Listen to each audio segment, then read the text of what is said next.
Before we start today's episode of the I'm F.I.N.E podcast, we want to make sure to thank our partners at Trio. Are you anxious about the start of a new school year? Maybe you haven't been in school for a while and you're interested in going back, or you're thinking about changing careers. The Trio staff at Governor State University are the perfect people to help. Trio can help with the financial aid process and scholarship searches. Trio can provide fee waivers for admissions, applications, assist with admissions application processes, online tutoring, help with GED referrals, and provide payments for the GED test. Trio provides various avenues for career explorations as well as resume and interview preparation. Trio can also help you understand and complete your FAFSA application. And FAFSA opens up in December, so make sure you get a head start right now. If you are ready to take the next step on your educational journey, contact Trio at 708-235-3352 for more information, or visit their website at www.govst.edu/TRIOEOC. On today's episode of the I'm F.I.N.E podcast, we are going to talk about being freaked out, insecure, neurotic, and emotional about giving all that we have to give. We're going to talk about the science behind being generous, the health benefits, and the negative side with our friend and CEO of Let's Ketchup, Mike Murphy. Welcome to the I'm F.I.N.E podcast with your freaked out, insecure, neurotic, and emotional hosts, Eric Peterson and Brad Stozick.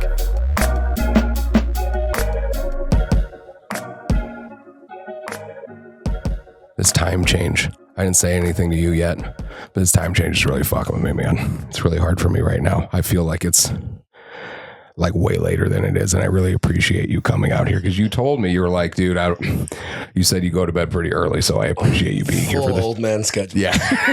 It's great, but you wake up pretty early too. Yeah, I usually work up like 5:36. Yeah. So I didn't tell you this, Brad, but I think the first time we met was at the gym for sure, right? It was something strongman lifting related. Yeah, we used to compete. I used to compete. Are you still doing it here and there? You kind of took a break for a little bit? Yeah, like my back, every once in a while, I was like, okay, we can do this again. And then it's like, no, we can't. And then I stopped for a while. It's pretty much how it works. Yeah. And I think you were at the first contest I ever did, which was at Tony's in St. Anne. And I made the worst mistake ever. Like the one mistake I never wanted to make, which was I started with a weight that was too heavy for my first rep. Oh, yeah. And I couldn't get my first one. And like, that was my first time competing in a strongman competition. And you were nice to me back then. So I just want to I want you to know how much I appreciate your kindness. Oh, dude. I think that whole culture though is pretty good dudes, man. Just like everyone's pretty supportive, especially Tony doesn't put up with anything different than that either. So that's cool too. I've talked about it on this podcast before. The strongman community is one of the coolest communities to ever be a part of. And again, from my perspective, just on a super amateur level for a very brief amount of time, but everybody there is just super encouraging, and they just want to see you do the most fucking weight you've ever done. They don't care what it is. You know what I mean? And I love that. Genuinely true. Yeah. Yes. And I even feel like at the pro levels, there's a little bit of that. Not as much, but I feel like they want to beat each other because their livelihoods are on the line. But I feel like even for something that your whole life, like your livelihood is on the line there, and they're still like, come on, man, you got it. So it's just a cool culture. Yeah. I love that. So if you would not mind kind of telling a little bit about you, your upbringing, where you came from, like give us all that shit, man. Okay. Well, I'll give you the high level, and then if you want me to dig in, just let me know. Hell yeah. So I was born and raised in New York City, originally in Queens, New York. Have a great family. My family was super supportive. For whatever reason, when I was younger, I like really excelled at making all the worst choices and hanging out with all the worst. Yeah. My poor mother, dude. And so I kind of was a knucklehead. And when I was younger too, I was like clinically depressed. It was just a lot of mental health stuff going on with me. And I think some of that runs in my family too. And we're all Irish Catholic, so a lot of that stuff gets swept under the rug, and self-medication is part of it, right? So, I think there is a lot of that in my family, and it, just was never diagnosed. But my parents were really good parents, and they, you know, tried to get me help. And I was clinically, you know, diagnosed clinically depressed, you know, when I was younger, and had a lot of struggles. Hung out with the wrong crowd, made all the bad decisions, and it was a pretty big knucklehead. And my parents were like, well, if we don't get him on the right track, he's definitely going to go way off. And so when I was like, I want to say I was still 13, I was almost 14, they sent me to a boys' home in Vermont. And it was a huge change because I don't know if you've ever been to Vermont, but there's not a lot of buildings. Vermont is one of the states that I forget. It's a state sometimes like with New Hampshire and like Connecticut. You're like, fuck. Yeah. I'm literally, and my parents, they knew I wouldn't go because I was a knucklehead. So they were like, we're going on a ski trip. And then we drive up, and I think, you know, I wasn't going to ski. I was like, I don't know if I'm going to ski, whatever. But I was kind of excited and kind of scared that I was going to fall and die or whatever. But we show up to this place, and I think they said we were going to visit because they had gotten to the point where they're trying to scare me. We're like, we're going to visit. We visited a military school. It's like, while we're up there, we're going to visit this place. And we go to this place, and this guy, Neil Kidney, he was like the coolest dude ever. Anyway, he was like showing me my room. Yeah. Because he didn't know, my parents didn't tell me.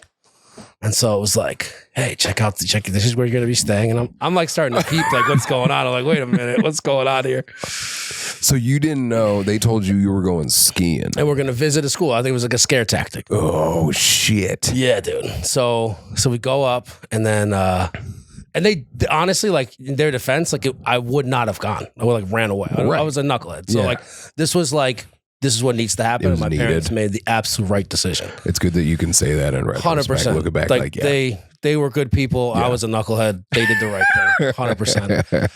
100%. And so I realized, okay, we get to the office, and Neil is former 82nd Airborne. Nice. Contractor his whole life, tough guy, and then like found God, became a pastor, and then decided to open a boys' home to help knuckleheads like me. And I like lose it in the office, and like, at this place, you didn't cuss, you didn't do anything like that, right? So my parents were mortified, and I'm like just cussing and screaming, and Neil is just unfazed. He's like, okay, you done, bud? That's what he would. He's like, hey, bud, you done? And I was like, yeah, I'm done. And I said goodbye to my parents, and then he showed me my room, and then from that point on, it's probably the greatest thing that ever happened to me. My life totally turned around. Some of the best people, I'm just talking about giving back. Like, this was the first example for me to get to see like people that were mission oriented, that were trying to do the right thing for the exact right reasons. Neil worked a full-time job building churches for a company called Kogan Industry, and then lived there and worked there, and had his family come in and like built this whole place with his bare hands because he was a construction worker. And a lot of boys' lives were changed because Neil did that. You know what I'm saying? He was just a great dude. So anyway, just kind of relate it back to what we're talking about, giving back. Like, that was the first example for me of someone that was just like selfless giving, man. Like, his wife came, Cheryl was awesome, had to deal with all of us knuckleheads. Like, all, you know, these people were just salt of the earth, and it changed my life. How many boys were at the home? Like roughly? At peak, there was like 20 to 25, I think. Holy at peak. Shit. That's a lot. And it was a day school because Cheryl had a master's in teaching. So she could have been making money at like a real school, and because they're all from Cape Cod originally. So she could have been Cape Cod, Boston area, making real money. They're in the, ass crack of Vermont. Yeah. Helping boys. That's awesome. They're just good people, man. Yeah. So how long were you there for? 4 years. I literally did all of high school there, and then went to college, went to Olivet. No shit. Yeah. Yep. How did you come to this area because you came to Olivet, or did you have other ties to this area? So it was Nazarene Compassionate Ministry is what it was. That was the boys' home. They were like affiliated with the Nazarene Church. Oh. And so this is all crazy. So you know John Adams, the VP of Let's Ketchup, right? Yes. So co-founder. His dad was our chaplain. His brother was my roommate. But his brother's only like a year or two older than him. So like John's in Vermont. Okay. So Paul Adams was his brother, and he was going to Olivet. And I'm like, my parents were like, you probably should go to college. Like they were pushing pretty hard, and I didn't really want to go to college. And I wasn't really going in a direction, and they were nudging. I'm like, well, okay, what about this place? I know people that are going. I'll just go. That literally was the extent of my decision. So I go, and that's how I ended up here in this area. Nice. So yeah. Okay, and so then what happened that made you want to start Let's Catch Up before we talk about what Let's Catch Up is? Yeah. So, okay. When I graduated from college with a philosophy degree, which is maybe one of the most useless degrees you can get. Right? You don't really know much about philosophy. You could talk surface level philosophy at a coffee shop and like try and look cool, but you're not cool. And there's no money until you get a PhD, and that's if you can get like a teaching job. You know what I'm saying? Sure, right? Yeah. Which is why I was not going to do that. Well, what else can you do as with a degree in philosophy? You could teach. I think the other thing one of my profs said you can do is you can review books for an editor or something like that, which wasn't very lucrative either. Yeah, so it wasn't like there was not really like a great, place. Anyway, so in my mind, having Neil and all those guys as my kind of example, I wanted to do something. I wanted to give back, and of course, Indian Oaks was hiring. Indian Oaks is always hiring, so I started there and worked there for about, I think, 2 years, and then it was Camelot.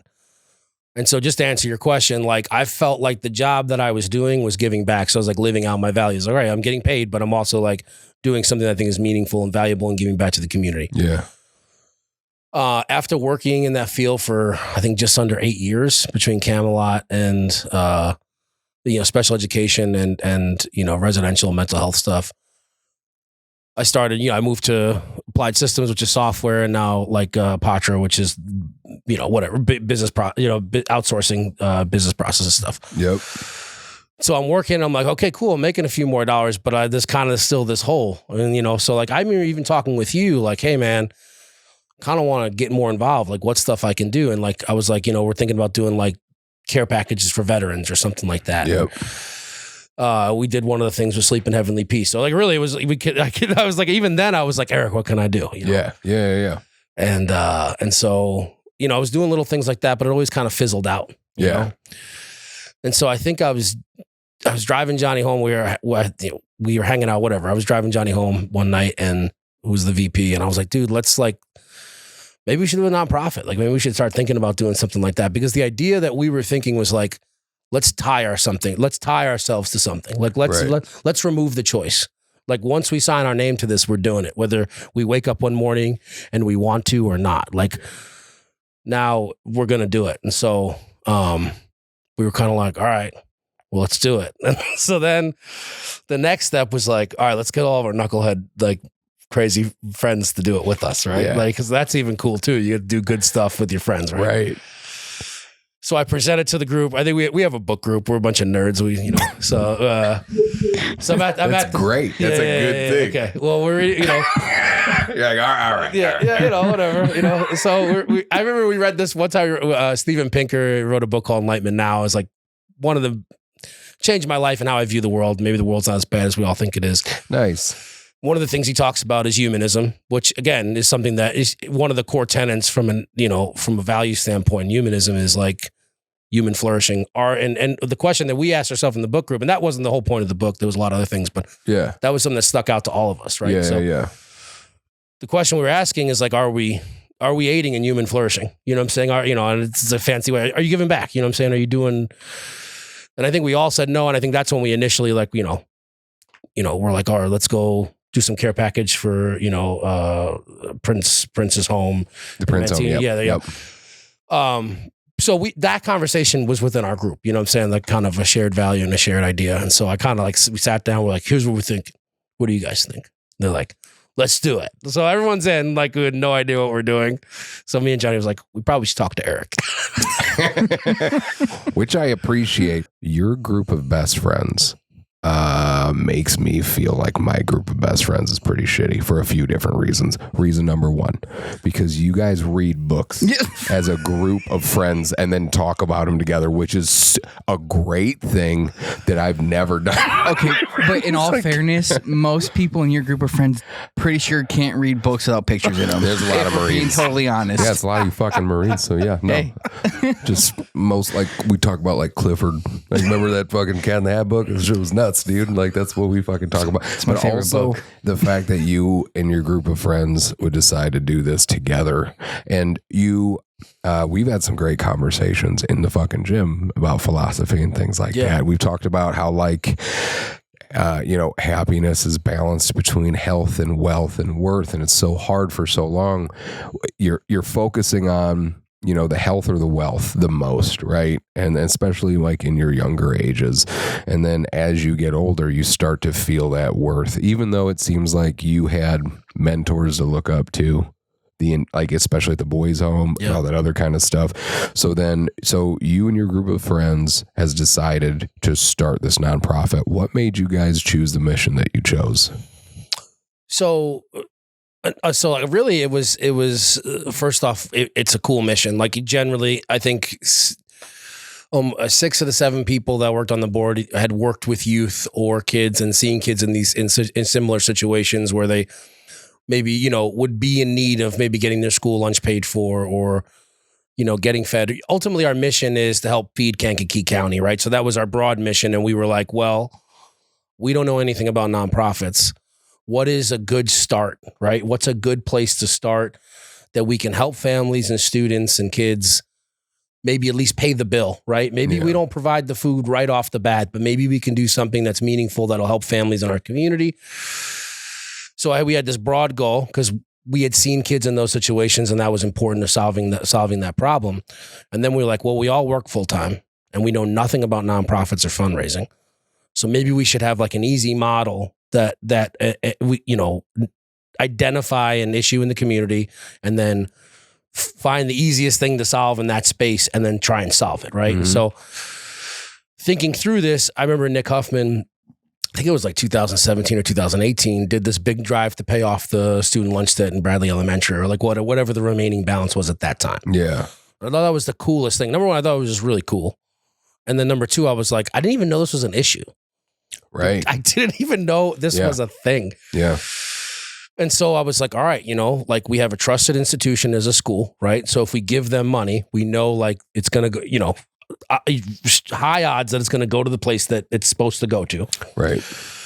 And then there's all the anonymity that's involved with that, right? We don't know anyone that's getting this. So no one feels any shame or anything like that. It's like, and then it's just an easy model. We do the work to fundraise and then we give it to the school district to disperse it. Yeah. So it's like in our mind, we're like, okay, decently easy model, major problem in our community, and, a trusted place to kind of push money through. And it's also show from a visibility standpoint, it's also easy to do that.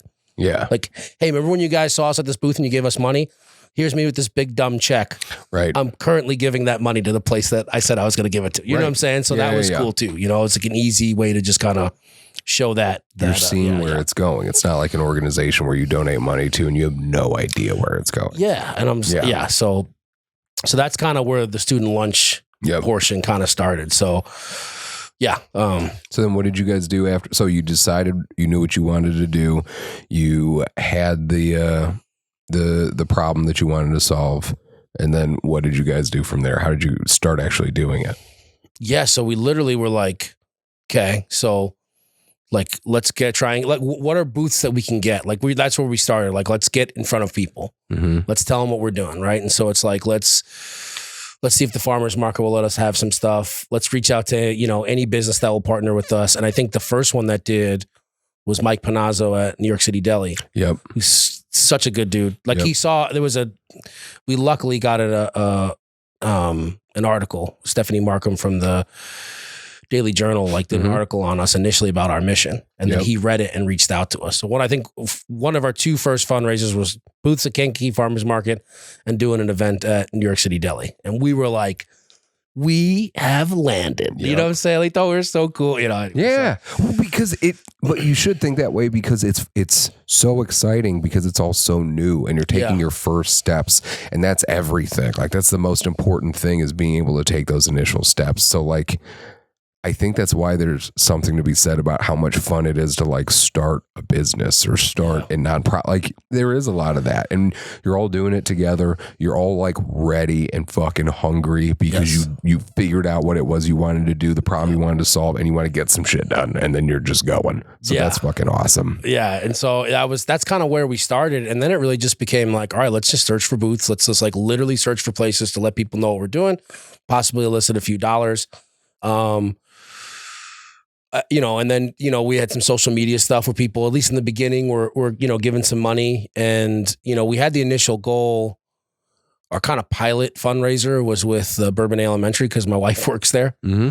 And she's on our board too. And so because everyone likes her in the school district, the assistant superintendent met with us and just kind of explained the problem at a deeper level than I understood, what I'm saying, about the needs in the community. And once I got those numbers just from Bourbon Elementary, I was like, oh man, like this is crazy, know? And so anyway, so we started kind of raising money with the initial goal of paying off the free and reduced, the families that are currently qualify for free and reduced. Because even if you have free, if you miss an ISB deadline, let's say if you're in the income threshold where you get a free lunch at school, if that family during registration registers late or they just don't properly fill out their whatever or approve whatever, then they're on the hook for their kids' lunches in the district until the next deadline. If they miss that, they're up till the next deadline, right? Oh, okay, yeah. So there was a substantial amount of free kids and families that qualified for free that just didn't that had to pay because they missed the deadline. Oh, wow. And like one of the things that you just said that was pretty important is like, this is why you have to get into shit with passion, because when you get into something, you realize like you knew that there was a problem because that's why you were interested in the first place. It's like there's a problem and I want to solve it.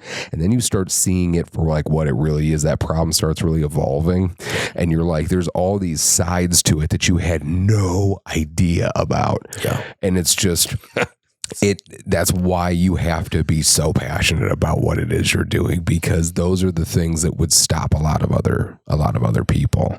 But it hasn't done it for you guys, because how long was it until you paid? Like how long until you paid your off the first school? It didn't feel like it was very long. No, it wasn't. I want to say, I don't know. I don't even know, dude. Yeah, I want to say it was pretty quick though. I think Bourbonnais was our first check was $7,000, right? And then we were like, all right, like, okay, we kind of know this thing. And I think it was like June. No, maybe not June. I don't remember, man. I'm sorry. No, dude. How many schools have you paid so far? So we did $7,000 initially to Bourbonnais Elementary. And then we partnered with Moments. I think Moments was our next one. And then we paid... They are on CEP grant, which would, not to bore anyone, essentially, if you have a certain threshold, like a percentage of your students that qualify for free and reduced, like over 60%, the state comes in and pays everything. Okay.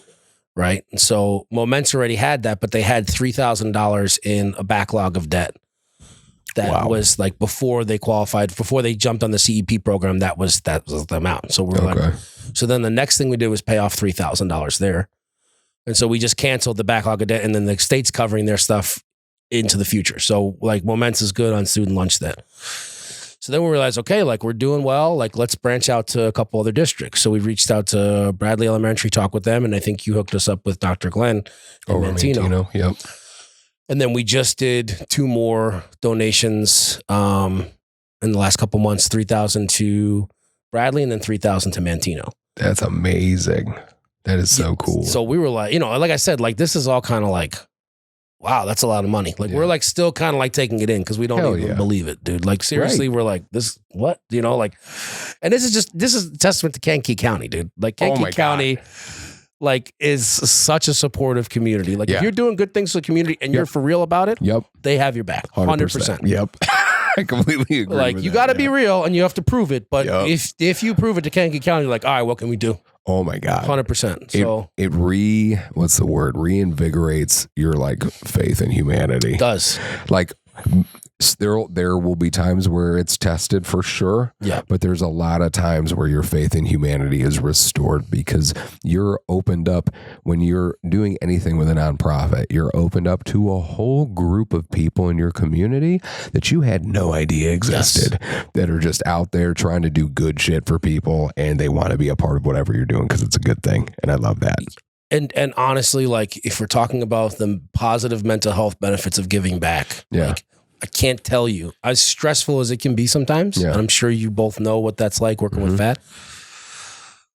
It has been reinvigorated. Like it's like you said, maybe the best way of saying it, kind of like your view of humanity is just such a positive. Like you get all this availability bias from the negative stuff on the news, and then all of a sudden you do this stuff, and people are like, "Good for," and like literally, it's just like the good for you. Like even you haven't given me $1.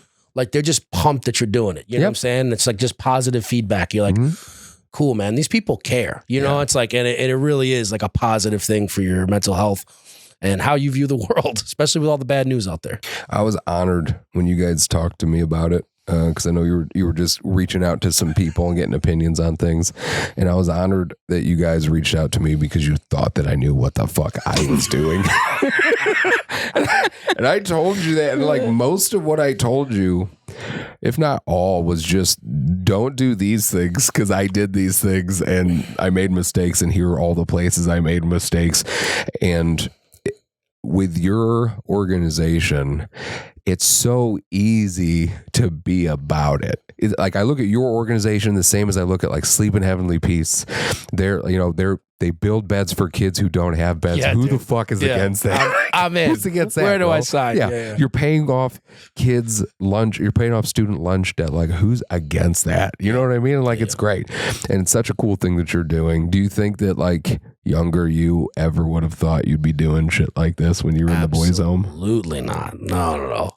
Or with, absolutely. Because that was a turning point for you, was in the boys' home, right? Or no? 100%. Like if that wasn't for that place, I'd probably not be in a good spot in life, for sure. Like that. Anyway. No, but okay. So, and that brings us to what we wanted to talk about today, the reason for the season. We want to talk about generosity and giving. So before we get into it too much, we want to talk about the science behind giving. Brad? Yes. Bradley? Yeah. So Rush Medical Center did a study with a group of people.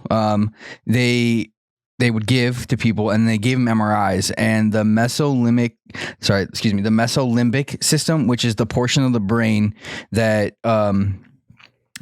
is associated with it's the award system and positivity. It lit up like a Christmas tree in the MRI after these people had given. So this is the portion of the brain also that lights up on an MRI that is associated with food, drugs, and sex. Okay. So you feel better. Yeah, the part of your brain that you said that controls reward and pleasure that lit up. So the ways that you can make that happen are food, drugs, sex, and giving. Just being a gosh darn great person. Just being a giver. Nice. It's the same thing.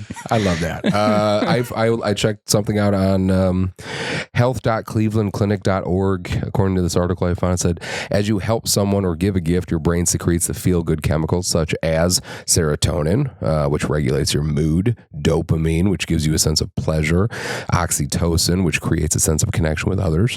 And according to that article, it can also lower your blood pressure. And there are some studies that suggest that people who volunteer live longer than those who don't. And then there were some positive signs of giving. Brad Bartholomew, what'd you get for that? I feel like I'm gonna have a different name every time you address me. Me. Come up with as many as I can think of. So for the first one, there's it improves your self-esteem and satisfaction with life. Right. The only stipulation that is it said that younger adults don't really feel this because when younger adults do things, it seems like they are just doing it out of like habit. So they have to do it. Yeah. So for school, if like your kid has something for school, they're like, oh, I feel like I have to donate to this class. Right. So like doesn't younger mean as much. They're not really choosing. Yep. It also lowers your risk of depression. You'll be in better physical health and a longer life. Yeah, I looked into those a little bit more. I took a deeper dive because those are some pretty significant fucking benefits. So when I looked into it, I went on to kentteach.com, and as far as like how giving makes you feel good, this is what it said. It said good feelings are reflected in our biology. When people give, it activates the areas of the brain associated with pleasures, we said before, social connection and trust, and creates this warm glow-like effect.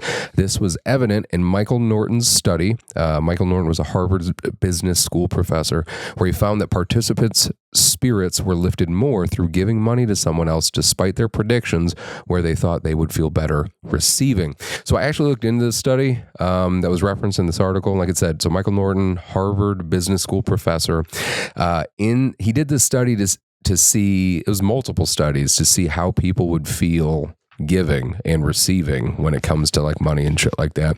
And in it, he found that people who spent money on themselves weren't any happier that night. Like they were no happier if they spent money on themselves, but people who spent money on other people were happier. Like, and it was measurable that they were fucking happier. And the amount of money that they gave didn't matter at all. It was only how they spent the money that made them happier. So that I thought was super interesting to me. As far as how else it's good for health, so there's some reports that have shown that giving to others has improved people's health, particularly those suffering with chronic illness, including HIV and multiple sclerosis. Research suggests that the main reason giving can help improve physical health and longevity is because it helps decrease stress, which is linked to a shit ton of health issues. It helps with social connection. When you give to others, your generosity is likely to be reciprocated down the line at some point, sometimes to the person you gave to or to someone else. What's more, giving to others makes you feel closer to those you give to, as well as makes them feel closer to you. So I want to stop at that one for a second. Like, again, when you do something with a nonprofit, and I'm making an assumption here about you because I feel like I know you decently well. You don't do shit. You do it because it's the right thing to do. You don't do it to get an award. You don't do it to get recognized. It's validating. It feels great when those things happen because it lets you know that you're doing the right shit. You know what I mean? That always feels good. Who doesn't like that? But it's like you do it because it's just the right fucking thing to do. And in doing so, like in giving to other people, I can't tell you through FAT how many times we help somebody and then that somebody helped somebody else, whether it was for us or another organization, in like a huge, profound way. And you just get to watch that butterfly effect, and it's the fucking coolest thing in the world. Yep. Like, do you feel like you've gotten to see that so far with Let's Catch Up? Yeah, I mean, for sure. I feel like I've definitely seen, just with people that have kind of joined the advisory council and jumped in, like, you know, when they help us, like I find them jumping in and helping other organizations too, right? Yeah. I don't want to name names, but there's just a guy that jumped on our advisory council, helped us with a mobile food pantry. And then now he's reaching out to us like, hey, there's a church that's doing a soup kitchen. Any of you guys want to volunteer? Yeah. Right. So it's like kind of like it's self-perpetuating and kind of just keeps pushing. And I thought that was pretty cool. I'm like, man, so I'm going to go help him this Saturday. I'm like, cool. Now you're bringing me in. So it's like, I don't know. And it's the same community. Yep. It's the same type of community fighting a common-ish type of issue with like hunger and things like that. And then you're just building that community and you're building that network. And then you're also understanding within that network, a lot of people, a lot of organizations are in this under the same umbrella, but doing something different or working with a different group of people. And so all that does is fucking strengthen your organization because of your ties to that, which I think is very cool. And I always think about the quote, a rising tide raises all ships, right? Like I believe in that so fucking much, especially when it comes to doing things in the nonprofit world.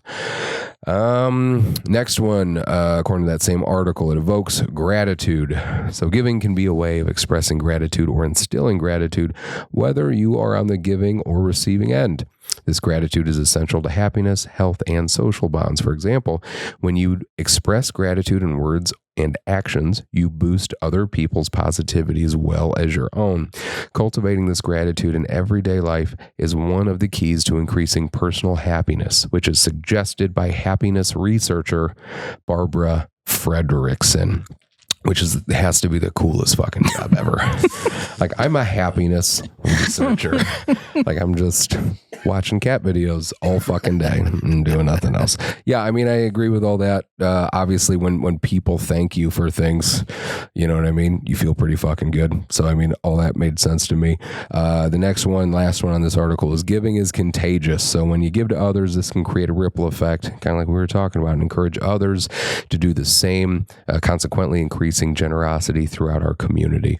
One study showed that observers of generosity encourage them to be more generous later towards different people.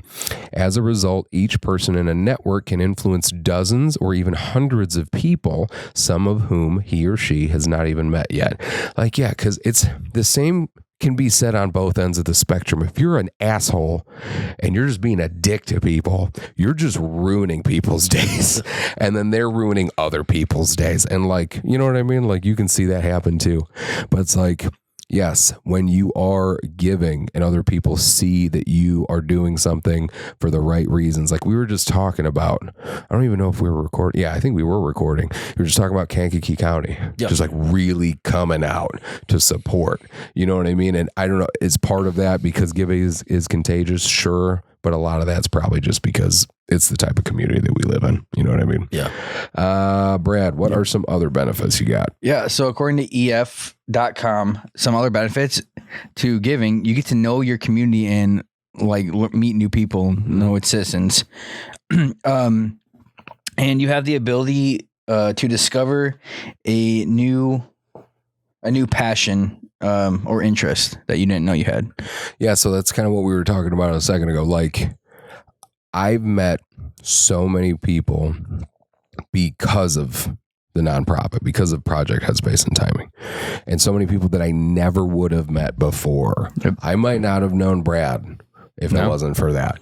You know what I mean? And you think about all the connections that we have now in our groups of friends and all the stuff, the fucking fat family and stuff like that. Like, and not only that internally, but then again, externally, like one of the people, you never forget the people that came out for you, especially in the very beginning. Yep. Like, you got a soft spot for those ones, Like especially Panazzo, New York City Deli. Yeah, dude. Like, just like you said with New York City Deli, for me, there's two that really stick out for me. One's Dan Gerber, Dan the man. He still goes to a lot of the stuff that we do, but he was one of the first guys to go to he went to my first event, and he went to every event I've ever done. I think like every event, he always shows up. You know what I mean? Like and just Tom. Yeah, just like Tom. Yes, Tom's also great. But it's like those guys, and it's almost like, and I'm pretty sure he's donating things. He's done plenty of stuff, but just showing up, those things fucking means a lot. Yeah, you know what I mean? For sure, especially in the beginning, man. Oh my god, especially in the beginning when there's like 2 or 3 people that You're just show like up. sitting in your seat, like hoping to God that people show up.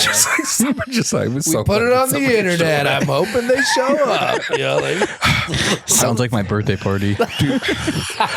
Fucking Dan, I have a soft spot for Dan. And then another one for me that I've talked about was Jim Johannick at Jimmy Joe's Barbecue. And the reason why was because I just started everything, and it was so hard. I was still, like I said, I was in the midst of making all the mistakes that I was making. I'm just frustrated as hell.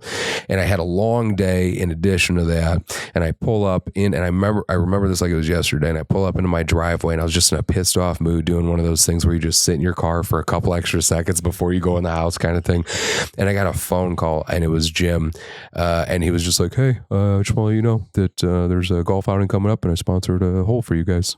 And I'm like, dude, like, and he didn't owe me shit. Yeah. He didn't owe me shit. Yeah. And he did that.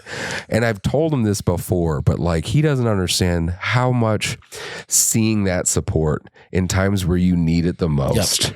It's like, you know, they always talk about how unlikely it is that you exist, and the unlikely series of events that happen to bring you into this world. Well, same thing when you're doing a nonprofit or anything like that. It could have taken the smallest amount of pushback or barrier or obstacle at the right or wrong time to derail everything. Yeah.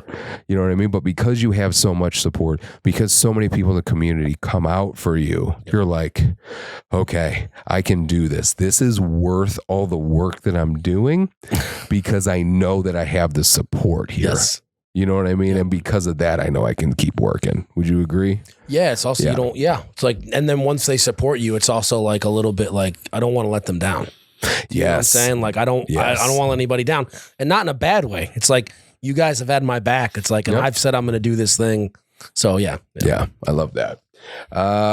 So what else did you find, Brad, for why it makes us feel better? Yeah. So this is according to psychalive.org. It says being generous makes us feel better about ourselves. Generosity is both a natural confidence booster and a natural repellent of self-hatred. By focusing on what we are giving rather than on what we are receiving, we create a more outward orientation toward the world, which shifts our focus away from ourselves. Yeah, I mean, it makes you feel good about yourself when you do things like that. It makes you feel good about yourself. I've said it a billion times, just like throwing a piece of garbage away. Like when you see a piece of garbage that isn't your garbage and you pick it up, what? That just reminds me of, I don't know if in the Army, but in the Marine Corps, we got to like stand in a line and everyone's like, step. Police call? Yeah, like a police call line. Yeah, that's what I just thought of. Well, except that doesn't make you feel good. That makes you fucking hate everything. Yeah. Your recruiter and everybody that made you get in that position. Yeah. But like, I've noticed this about myself because I try to be as self-aware as possible. Like if I'm walking into the gym and I see a piece of garbage on the ground and I pick it up and I throw it away, I do feel better about myself. And I think part of that is because I didn't take a picture of it. I didn't post about it. I didn't tell anybody that I did it other than me talking about it right now. You just did something good because it was the right thing to do and nobody else knows about it and it's totally fine. And that in and of itself like gives you a little more confidence in that moment. You just feel better about yourself because you're like, I'm a decent person to do that. You know what I mean? So I have a better reflection of myself because I did this positive thing. You know what I mean? I do that when I like quickly, I don't know if it's like awkward, but I like quickly run to like open the door for people. I don't know. Like that's what I make, because I obviously don't see garbage on the floor. So I can't just like, you know what I mean? So You're I feeling around everywhere. Is there garbage here? Nope. Just, no. So I just like run and open the door for people. So that's my feel good. Yeah, but I mean, it just shows that you're being considerate. You know what I mean? And that's just showing, it's an easy, quick way to show somebody like, hi, I'm not an asshole. Like, and that's all you're trying to do. Yeah. You know what I mean? So I agree with that.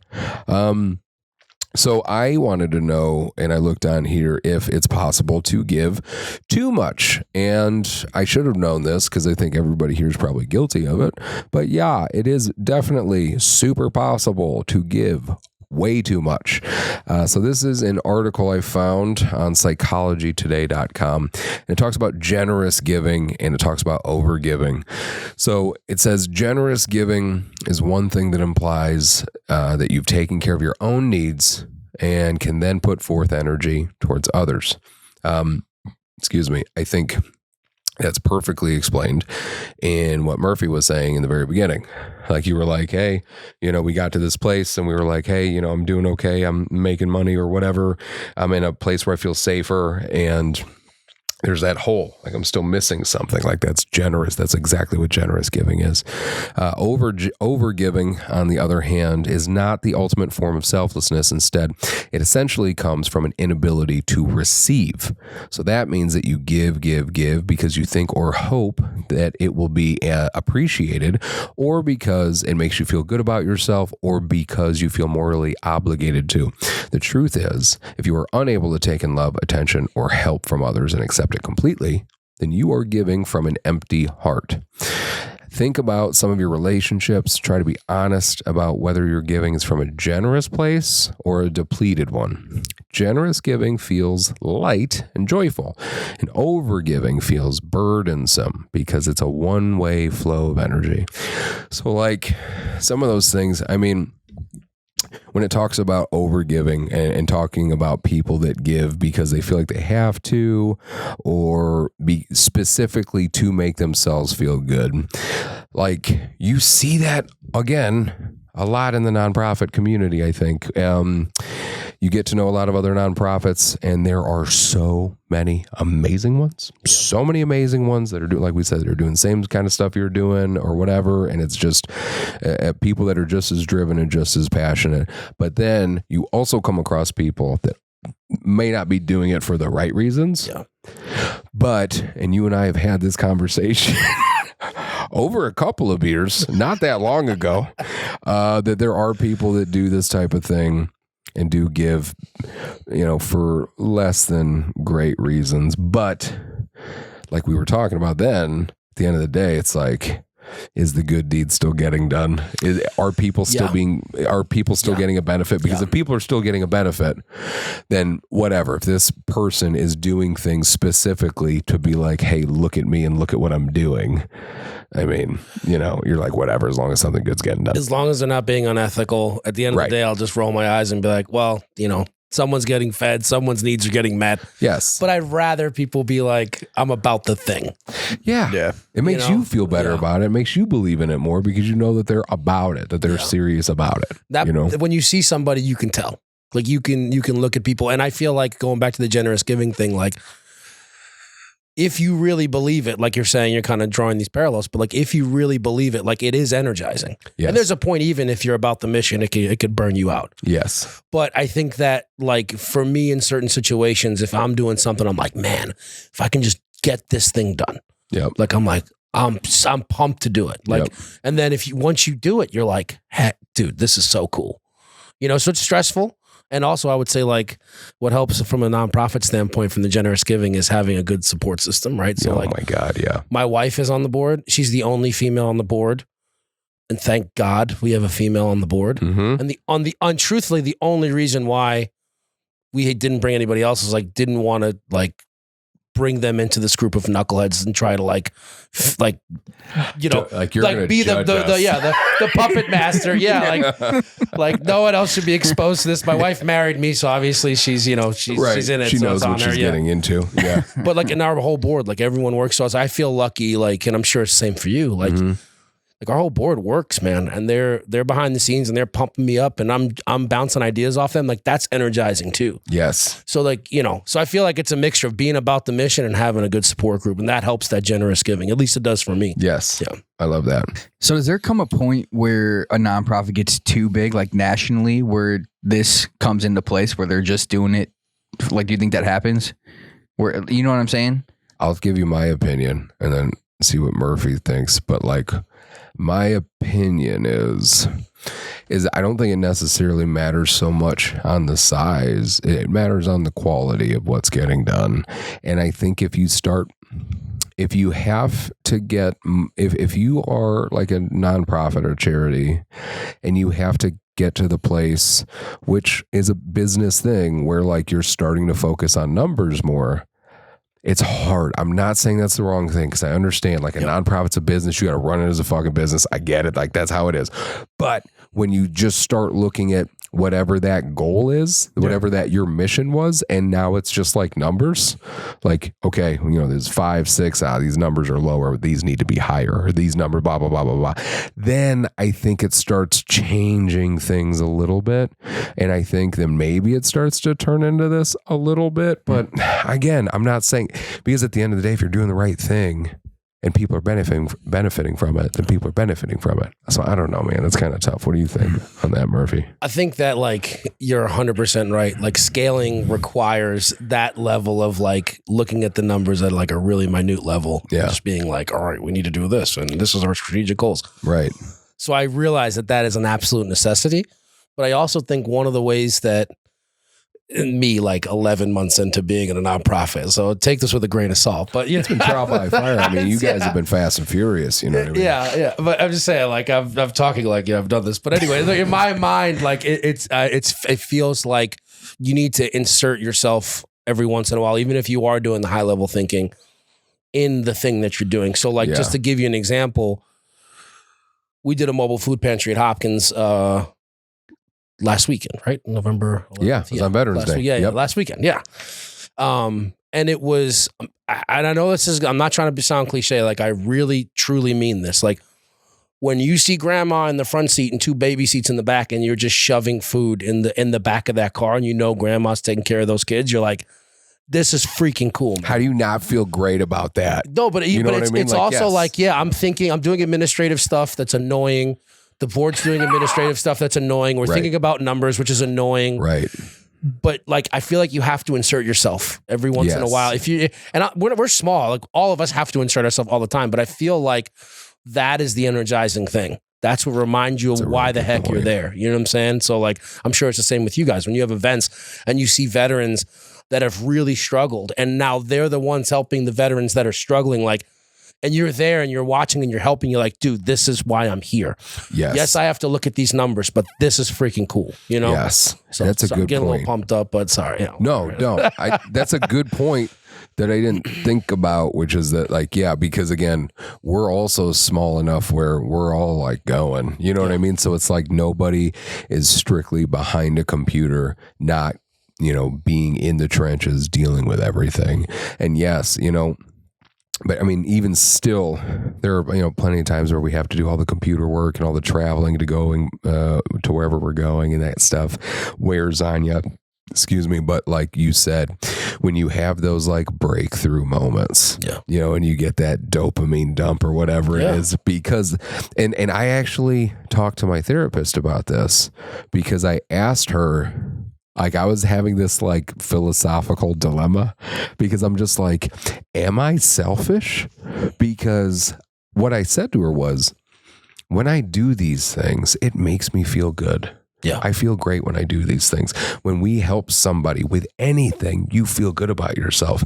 And so I'm like, so am I just chasing that? Am I not doing this for the right? Like, I'm doing this because it makes me feel good. And like, I was getting like way too deep, and I think it was probably too early in the morning. And my therapist was just like, you need to calm down. Like, she was like, I don't think that's your problem. Like, she's been my therapist for like a few years now. Yeah. And she like talked, because I was curious about that, because I wanted to make sure, because like you just said, it feels so good when you do that thing that you wanted to do, that you almost feel like you shouldn't be allowed to feel this good by putting work into something. You know what I mean? Yeah. It's also like one of those things where I want to separate myself from the people. And, you know, who am I to, whatever, like the people that are doing it for the wrong reasons, that I almost feel like I need to feel bad. Right. Like when I'm feeling bad and doing the right thing, I'm really doing the right thing. You know, it's like, that's not That's true an Irish either. Catholic in you, bro. I must feel guilty and terrible all the Irish time. guilt. Yeah. But no, and it makes you feel good. And like, the other thing too that's hard is like, on kind of the other side of that, when you're in the trenches for so long, like you don't realize the progress that you've made also. So it's like you said, okay, you've just been a nonprofit for 11 months and you've paid off how many schools so far? Like, you've been getting some shit done. And that's why, like I said, it is nice to have your hard work validated from time to time when somebody notices, and regardless of what that is. And it doesn't have to be a grandiose gesture by any means, but when you're putting so much effort and passion into something for the right reasons, you're not paying attention to what's going on around you, and you're just going. And then it takes somebody to put a hand on your shoulder and like pull you up for a minute and be like, hey man, I just want you to know that this is all really good. You're doing a great job. I just want to let you know that we appreciate what you're doing as a society. You know what I mean? I just feel like as long as you're more internally motivated than you are externally motivated, that you're in the right spot, right? And so it's like that at that point, I don't think any external praise or, you know, good feelings is bad. Yes. You know, as long as the ratio is more internal and mission focused in my mind, then I feel like I'm doing the right thing. Yes. You know, and I could be wrong, but that's the model I'm kind of operating in right now. Like, all right, I am internally focused. Okay, I'm good. Yeah. But I'm not afraid of feeling good either, like you said. Yeah. You know, sometimes I feel weird about it, but yeah. Because you're just getting into it and you're just figuring it all out too. Yeah. You know what I mean? So you constantly have that ebb and flow of like, should I be doing more? Is this not enough? Is this too much? Like blah, blah, blah. So no, I definitely understand all that too. Okay, so back to given too much. So consider the following points to help you determine whether you may be giving too much. One, it feels so good and important for you to be the giver in almost every relationship. It's like you have to be the one that's always giving stuff. 2, you feel guilty when someone gives something to you. 3, you put the needs of others before your own. 4, you apologize excessively if you're not able to give the way you wanted to give. 5, you avoid or are uncomfortable at the thought of asking for something. 6, you have considered the possibility that your giving could be the result of some insecurity. And 7, you find that you give because you want to feel loved, liked, or admired. I mean, I don't know. I feel like I'm guilty of like fucking all those things at some point, though. I mean, you know what I mean? You were like, listing them off. I was like, shut up, Eric. Yeah, that's what I'm saying. So, I mean, I don't know. That was in that article. Take it for what you will. I mean, I do understand that if every single time you're giving, it's coming from one of these other places, like there's another emotion or feeling behind what you're giving. Like, I get that. But I mean, I also think that it's not black and white. You know what I mean? As far as like why you want to do the things that you do. So that article continues, if you have identified yourself as an overgiver, or you can relate to any of those examples of overgiving, you may be feeling exhausted. Sacrificing your needs on behalf of others is a pretty unsustainable state. And I will say that I definitely understand that. I was overgiving and I don't know which one of these reasons was the reason why, if I try to think about it. But like there was a time, and I think I talked to you about this, but where I burned myself out, and I burned myself out. I think a lot of people feel like when you burn yourself out, you just come to a wall and it says, hey, like, you need to stop now. You're burned out. Like, what happens is things start going wrong physically with your body, and you're like, what's happening? And you talk to a doctor, and they're like, you're stressing yourself out. You need to stop. Like, that's what burnout is. It's not as like clean and clear as like people would like it. And for me, like, I had rashes that showed up on my body. I had to get put on a heart monitor for a while. I was getting this weird pain in my chest. Like, it was all this stuff, and it was all happening at the height of the worst of my back pain, where I was getting this radiating back pain where like sometimes I had a hard time walking. I had a hard time getting up in the morning.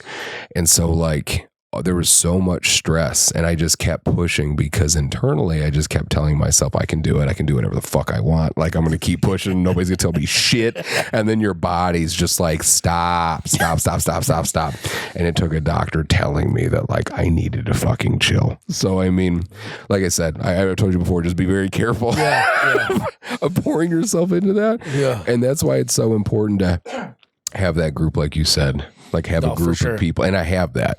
And I have that now. My problem was I wasn't delegating enough. That was the biggest part of my problem, because the people that I have, the people that you surround yourself with are everything. And if you are one of those people that gives too much, you can delegate too. You can delegate a little bit of that too. You know what I mean? So here are a couple of warning signs when overgiving becomes an actual problem. So if you continue to give in situations that leave you feeling emotionally empty, if you're feeling alone in your relationship and you're barely able to take care of your own emotional needs, you're afraid that if you stop excessive giving, your partner may be unhappy or admit that they may be more interested in something other than you. You're afraid that if you stop giving, somebody will leave you. If you're giving to someone instead of communicating what you need and how you feel, you may be giving too much. So if you feel like you were a victim of any of those things, the biggest thing to do is establish boundaries. Understand that you can be generous and not necessarily an over-giving person. So before we wrap everything up, Murphy, is there anything else you wanted to say? Anything else that you feel as far as like what you've learned so far giving it through your nonprofit, regardless of, well, like what it's taught you, what it's taught maybe your family, your friends, anything like that? I don't know. I would just say that if you're in a spot where you have values that are, you know, about giving back and wanting to be in the community, do it. It's very rewarding. I know that sounds cliche and lame, but honestly, like if your actions and values aren't in alignment, I think a lot of times that's an issue with mental health that sometimes happens. You know what I'm saying? So whether you form a nonprofit or get involved with one or do something, on a semi-frequent basis, like all of this stuff reads true in my life over the last 11 months. And it read true when I work with students at Camelot and Indian Oaks. Like when you're giving back and doing something meaningful, helping the community, it really does change your mental health and puts it in a positive trajectory. So if you feel like that's not in your life, just do it, get to it. And I don't know, it's worked for us. I think the whole board would agree. Yeah, Mike, that was really well said. What are some other organizations you guys like volunteering for or doing stuff for other than Let's Ketchup and F.I.N.E? Yeah, so I think the other one that we used, that I think me and Mullen, did a couple times was Sleep in Heavenly Peace. Yeah, dude, I love Sleep in Heavenly Peace. Yeah, awesome. And that was through you. And honestly, like I'm just learning about the nonprofit world. Like it was like, now that I'm kind of in it, there's so many organizations to help out. Yeah. I think Asbury Church is one that we're going to be at. Some of us are going to be at this Saturday, helping set up for the food. They have like a soup kitchen type thing that they do on Sunday after church. Mm-hmm. So that's kind of like the two I can think off the top of my head. Obviously F.I.N.E. Mm-hmm. Anything I could do for you guys. And you've done a lot. Well, you have done a lot. You and Patra. So thank you for that. Yeah. But yeah, no, Sleep in Heavenly Peace is one of my favorite ones. And the thing is too, and one of the things that we talked about earlier, like about finding new passions and stuff that you didn't know you had. Like when I started doing the stuff with Sleep in Heavenly Peace, I was like, fuck, man, I wish I could do this all the time. Like not me because I liked building the beds. I like that portion of it. I like delivering the beds. And so we put together a team. So Gabby with F.I.N.E, she put together a team of fat bed builders that are just I know how it sounds. I don't give a shit. That's why Bed builders. It's great. Fat bed builders. We have like 2 fat teams that go out. I think she even started a third one every week to partner with Sleep in Heavenly Peace to get some beds delivered because they got some beds that need to get delivered. And it's just like it's cool, man. You get to meet up with other organizations. Like we're talking about possibly volunteering with you guys for some stuff that you have coming up too. You know what I mean? It's like all that. It's great in our position. Like we get to be real. I get to be I get to take some creative, what would you call it?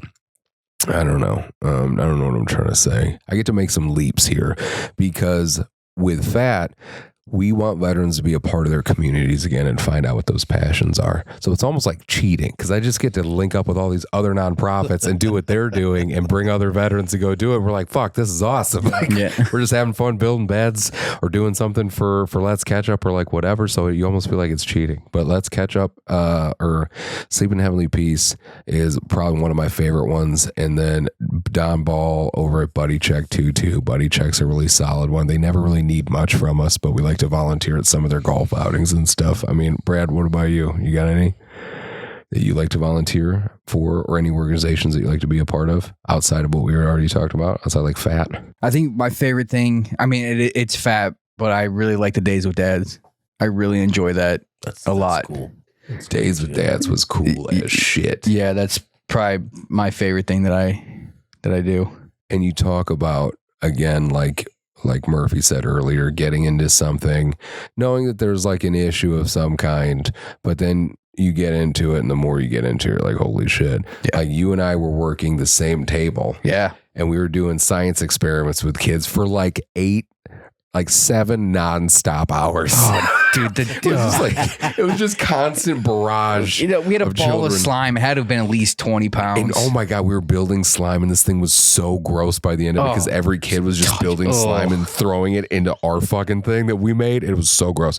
But this little girl came up to us, and she was just like, I didn't know dads could be nice. Yeah. And like every once in a while you hear something, and you're just like, I need to take a second. Like that was kind of, you know what I mean? Yeah. And doing the Days with Dads was such a fulfilling thing, again, because it's just you're doing something that you love to do, dad shit, and then you're doing it for a group that appreciates it and that some of them needed it. So, I mean, it's kind of a slam dunk. Heck yeah. And like now I'm, so I volunteer for the Ray Ollie Memorial project, and we just got a statue, my buddy Ray, erected on Veterans Day just a week ago from when we're recording this. So that was insane. Jojo Sason, watching him, it's weird when somebody comes to you with an idea. It's kind of like when you go see kids that you don't see very often. And you're like, holy shit, you grew up a lot. Jojo told me about the idea and I'm like, okay. And then I came to a few meetings and I helped out here and there. And then all of a sudden there's the fucking statue. I'm like, holy shit. There it fucking is. It's crazy. And I volunteer with Uplifted Care because I just believe in what they're doing. And I'm a board member for Uplifted Care, board member for Reale, board member for Mantino Chamber. And we started a mentor program up with the Mantino Chamber, which we got to do today, which was also really cool, where we got to take kids around to some local businesses and just let them hear the story of the business owners. Hey, I wasn't a straight A student. Maybe I didn't do everything right. Maybe I made some mistakes and it's fine. And now I own a business. It's just letting you know it's okay if you don't have everything figured out. So, again, I don't know if maybe that means I'm an overgiver, but I like doing those things. I feel like I'm contributing to my community, and that makes me feel good because that's what I wanted. You know what I'm saying? So I'm a big fan of that. If you are out there and you want to start giving, you can go to volunteermatch.org, which is a website that matches people with causes, or you can volunteer with Let's Ketchup or FAT. How do people find Let's Ketchup, and what can they do if they want to get involved? So first thing is it's ketchup like Heinz ketchup. So it's not like Catsup. It's Ketchup. Mm-hmm. So Facebook is probably where we're most active. Mm-hmm. So we're on LinkedIn and Facebook. If you just search Let's with a K Ketchup in Facebook, you'll be able to see all of our upcoming events and all those kinds of things. And then obviously letsketchup.org is our website. Kind of if you want to see who's a part of organization or why, all those kinds of things, that'll be there. And then we are, this isn't too public. We're kind of working on this right now, but we have a potential or a possibility of at least starting with a monthly mobile food pantry, partnering with Northern Illinois Food Bank in the Pembroke Township area, possibly from January to June on a monthly basis. It's looking like potentially the first Saturday of every month. Now, this is tentative. There's still a lot of things in play, but it's close enough to being a thing that I think it's worth at least mentioning. So if you want to reach out to us at team at letsketchup.org, if you want to volunteer for any of those, what we want to do is we want to build out kind of a Rolodex of volunteers so we don't, like you said, burn anybody out. Yep. And then if we can make this work where we have roughly 10 to 15 volunteers at each thing, then when the mobile food pantry in tier 1 spots in Kankakee County, we'll provide, I think, up to 3 a month. Wow. So again, that's way far in the future. Right. I want to make sure this works. I want to make sure we're not burning anybody out first. And I want to make sure that we have a system. That's a cool goal. But, so we're going to see how this plays out. And then, you get data and you adjust and you do things like that. So I think if you guys looking to volunteer, that's definitely one thing. And then if you want to give obviously to Let's Catch Up, you can always go to our website and click donate. But if you want to give, we have another initiative. We sponsor care closets in local districts, which provides food, hygiene products, clothing, socks, underwear, stuff like that, to social workers in the districts that we partner with. And then those social workers distribute it to the care closets that are in their districts, which are just pretty much repositories for those items. And then, they hand it out. So there's the anonymity, no shame. They usually put it in their backpacks. No one knows about it. So if a kid has food needs and they need food over the weekend, that's provided. If they need toothpaste or toothbrush or shampoo or stuff like that, or, whatever, we have, they would be provided to them, without us knowing who it is. We just give it to the school district and trust those people to distribute it. But we have drop boxes all over. We have it at the Dam Tap. We have it at OTR. We have it drop boxes at New York City Deli. We have drop boxes at Fit Body U and Fitness Premier Bourbonnais. And then the Kankakee Iroquois Mental Health Group, they have a location in Kankakee and Mantino. They're both there. I think for now that's all we have. But I just wanted to plug that as well. What all can you put in those drop boxes? So again, clothing. So any kind of clothing that you can think of, but we're thinking socks and underwear. New, used. You No, yeah. Oh, no. Only dirty clothes. That's all we take. No, Yeah. because I do stuff with the veterans home all the time, and people will donate like lightly used clothes, like hoodies and coats. No, that's and fine. stuff. But yeah. it was just like socks and underwear. I was like, who's gonna donate used underwear? Like, Use socks. You only wore it once, bro. But my wife was mentioning that, you know, she works with a bunch of like third grade boys. So sometimes, you know, sweatpants, you know, boys sweatpants, stuff like that.